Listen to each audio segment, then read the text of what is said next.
आज से करीब 6.5 करोड़ साल पहले माउंट एवरेस्ट के साइज का एक एस्ट्रॉयड 72 किलोमीटर प्रति घंटे की रफ्तार से धरती की एक ऐसी जगह पर टकराता है जिसे आज हम यूकेटन पेनिनसुला के नाम से जानते हैं। इस भीषण टक्कर ने धरती की पूरी काया पलट कर रख दी। इस टक्कर ने जन्म दिया एक भीषण महाप्रलय को, जिसने डायनासोरों की प्रजाति को हमेशा के लिए विलुप्त कर दिया।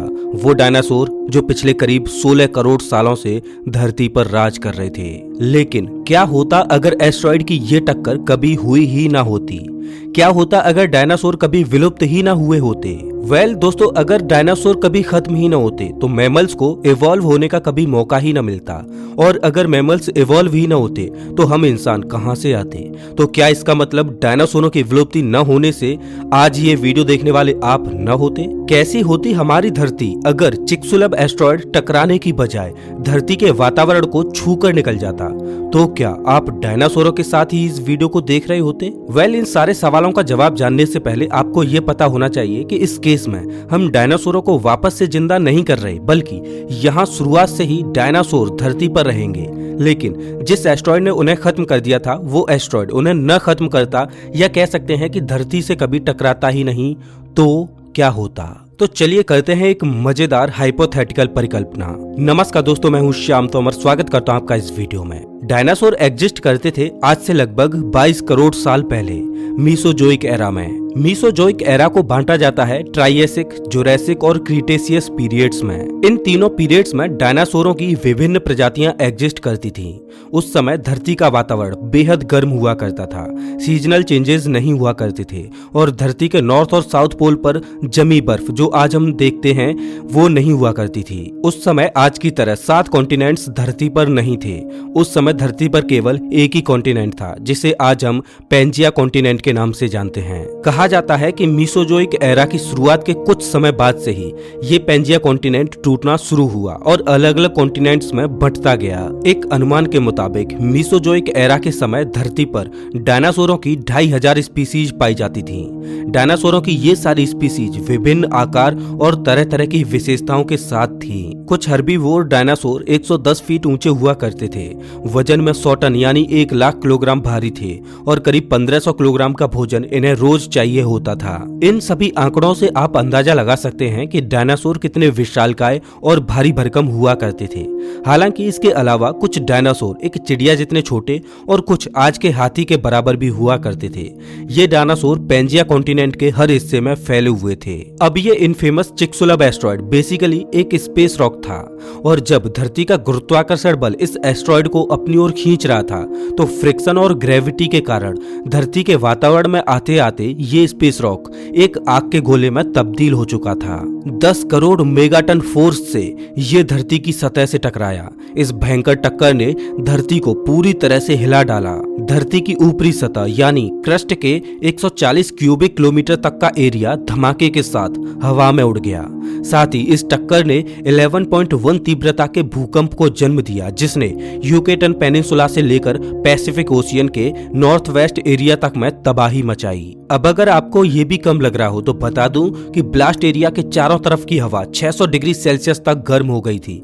इतनी गर्म हवा नेचुरल वेजिटेशन के अंतर्गत आ रहे सभी पेड़ पौधों में मौजूद मॉइस्चर को पलक झपकते ही सुखा सकती थी। यहाँ तक कि हवा डायनासोरों की स्किन में मौजूद पानी को भी पल भर में हवा बना सकती थी। आंधी और तूफान इतने तेज थे कि 30 टन भारी भरकम जीवों को भी एक डॉल की तरह उछाल सकते थे। ये सारी घटनाएं महज 5 मिनट के अंदर ही घट चुकी थी। ये तो बर्बादी की शुरुआत थी, आगे आने वाला समय इससे भी ज्यादा खतरनाक था। इस टकराव से निकले 7000 करोड़ टन धूल और राख के बादलों ने धरती के ऊपरी वातावरण को ढक लिया, और ये परत 16 किलोमीटर प्रति घंटे की रफ्तार से धरती के एटमॉस्फेयर में घूमती रही। धूल और राख से बनी बादल की ये परत मैक्सिको से लेकर धरती के हर कोने कोने को घेर चुकी थी। बादल की ये परत अपने अंदर भीषण गर्मी को समाये हुए थी। स्टैटिक इलेक्ट्रिसिटी के कारण इस परत के नीचे चल रहे तूफानों में आग सी लग गई और धरती की सतह पर अंगारों की बारिश होने लगी। आग की ये बारिश धरती पर बचे कुचे जानवरों को भी बर्बाद कर रही थी। जैसे जैसे तूफान में बढ़ोतरी होने लगी, ऐसे पावरफुल वाइल्ड फायर उत्पन्न हुए जो खुद की विंड्स जनरेट कर सकते थे। ये विंड्स 9 मील प्रति घंटे की रफ्तार से जंगलों और जानवरों को चीरते हुए आगे बढ़ रहे थे। इन विंड्स का तापमान 1800 डिग्री फ़ारेनहाइट तक चला जाता था। ये तापमान सॉलिड एल्यूमिनियम को पिघला सकता था। वेस्टर्न हेमिस्फीयर में मौजूद डायनासोरों की छोटी प्रजाति खुद को जमीन के अंदर सुरक्षित रख पाने में सफल रही, लेकिन बड़े डायनासोर जैसे कि टीरेक्स और ट्राइसीरेटॉप्स जिंदा जलकर राख हो गए। धरती का बढ़ता हुआ तापमान पेड़ पौधों को भी खत्म करते जा रहा था, जिसके कारण हर्बीवोर डायनासोरों के खाने के लिए भी कुछ नहीं बचा और वे थोड़े बहुत डायनासोर जो बड़ी मुश्किल से बच भी गए थे वे भूखमरी के कारण मारे गए। इस बीच धरती को सुनामी का भी सामना करना पड़ा। सुनामी की लहरें 300 फीट ऊंची थीं, जिसने कोस्टल एरियाज को भी बर्बाद कर दिया। भूकंप से उत्पन्न शॉक वेव्स कई महीनों तक रहे।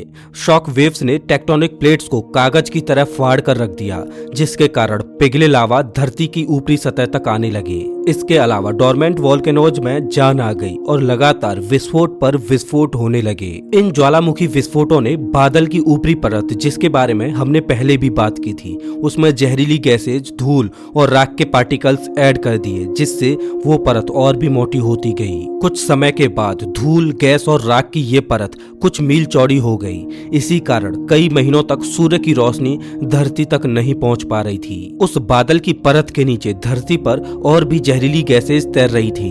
इन जहरीली गैसों ने डायनासोरों के फेफड़ों को पैरालाइज कर दिया और सफोकेशन से कई डायनासोरों की मौत हुई। इस पॉइंट पर जो डायनासोर बच गए थे वो भी भूखमरी के कारण मरने लगे थे।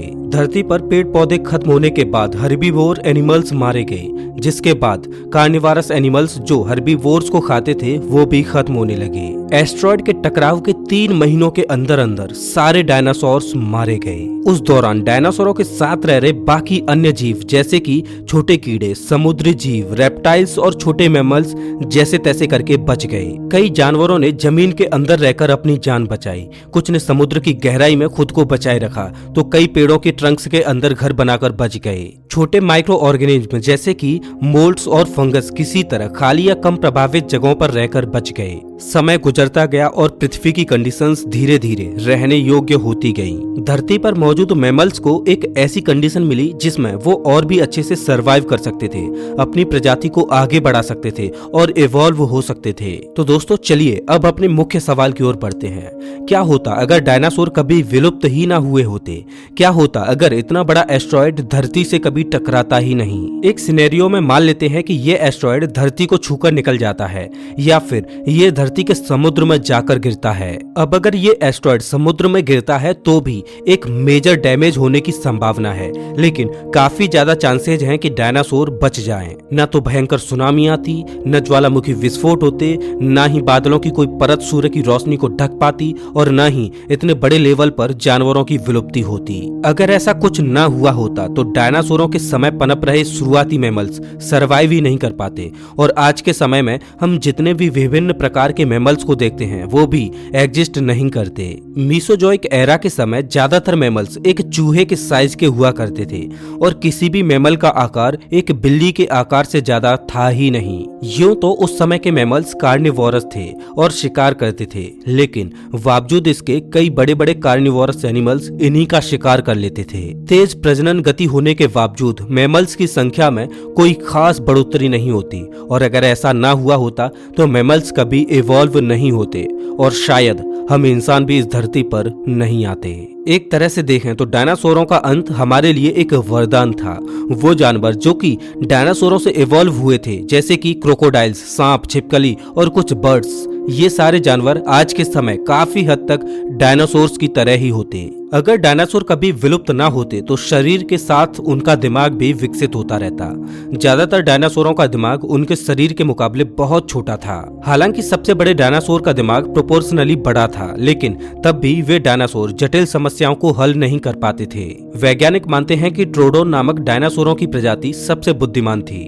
ट्रोडोन का शरीर एक इंसान जितना बड़ा था और इनका दिमाग एक सेब के बराबर था। कंपेयर करें तो इनकी बुद्धिमत्ता आज के एक बर्ड के इंटेलिजेंस जितनी कितनी थी। अब जरा कल्पना कीजिए कि अगर डायनासोर्स जिंदा होते और ट्रोडोन का दिमाग इसी तरह से करोड़ों सालों के लिए विकसित होता रहता, तो इवॉल्व होते होते आज ट्रोडोन जैसे डायनासोर्स की इंटेलिजेंस लेवल कितनी ज्यादा होती। क्या पता हम इंसानों की जगह ये डायनासोर्स ही ऊंची ऊंची इमारतों और स्पेस रॉकेट्स का निर्माण करते। कई वैज्ञानिकों का यह भी मानना है कि एस्टेरॉयड के टकराव से पहले ही डायनासोर्स की पॉपुलेशन में धीरे धीरे गिरावट आ रही थी।